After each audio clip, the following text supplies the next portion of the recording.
Welcome to On the Edge with JP Devine from Central Maine Sunday. On the Edge with JP Devine audio is made possible by our subscribers like you.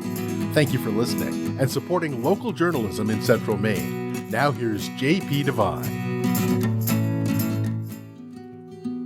3 blind mice laughing.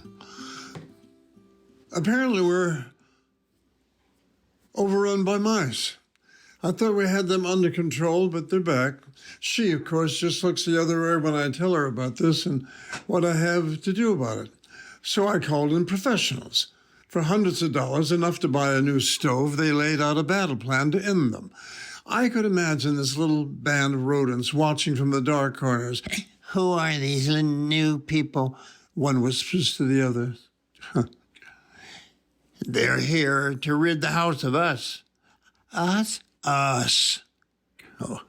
This was followed by a cascade of mice laughter I could actually hear.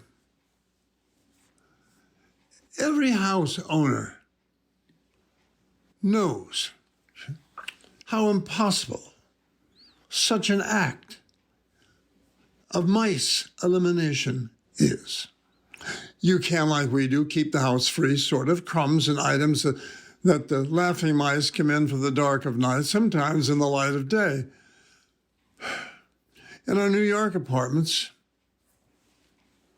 it can be worse. We lived rodent-free because I moved in with her in her Upper East Side apartment, rodent-free, with wall-to-wall carpets and crumb-free kitchen. Most New Yorkers, even with doormen at the doors, on Fifth Avenue and Park Avenue, have rats, not tiny mice, but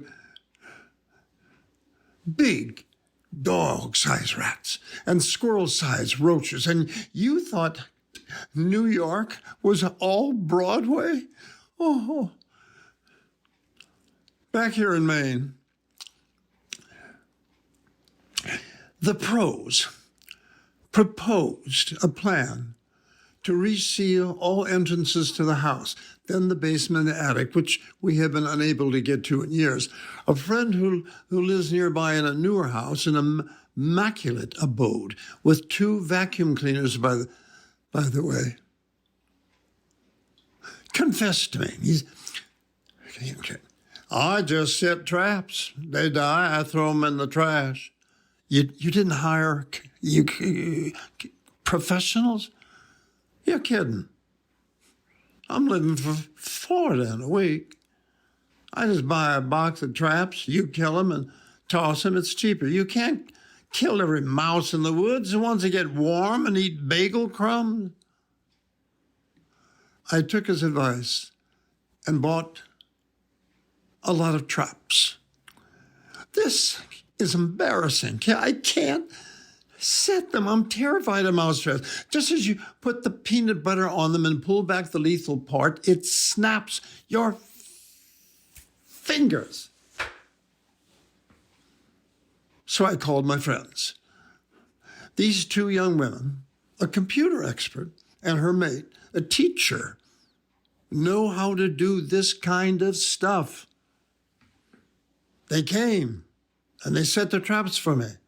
For a few days, the death house boxes went unused.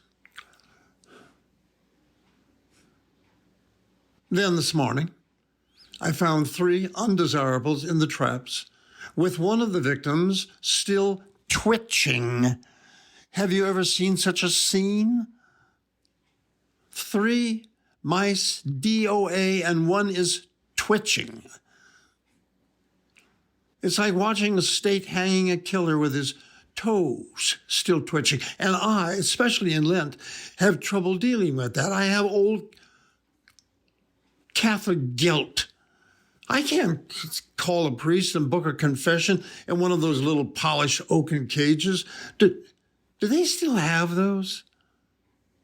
With the little screen window that slides back and forth so the priest can't see you, but can recognize your voice? Oh, can't do that.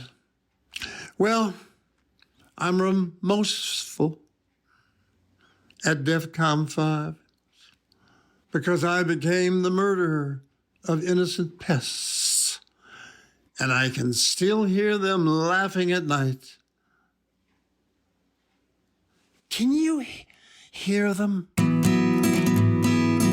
Thanks for listening to On the Edge with JP Devine. On the Edge with JP Devine audio is made possible by our subscribers like you. Thank you for supporting local journalism in Central Maine.